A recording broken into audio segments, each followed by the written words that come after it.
SHO खे हटायो। SHO खे हटायो। असांजो मुतालबो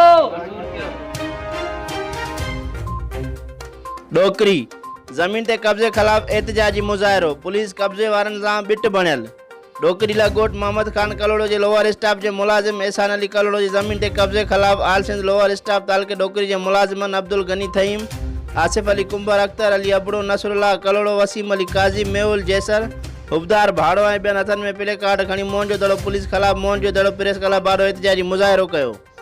उन मौक़े ते इन्हनि मीडिया सां ॻाल्हाईंदे चयो त असांजे मुलाज़िम एहसान अली कलोड़ो जी ज़मीन ते ॻोठ जे माण्हुनि पारां कब्ज़ो करे वेठा आहिनि, जिन जी दरख़्वास्त मोहन जो दड़ो थाणे दाख़िल कई आहे, पर मोहन जो दड़ो पुलिस जवाबदार धुर खां पैसा वठी केस लोड़े छॾियो आहे। उन्हनि एसएसपी लाड़कड़ खां घुर कई आहे त एहसान अली कलोड़ो जी ज़मीन ते थियल कब्ज़ो ख़तमु करायो वञे, ॿी सूरत में एहतजाज जारी रहंदो।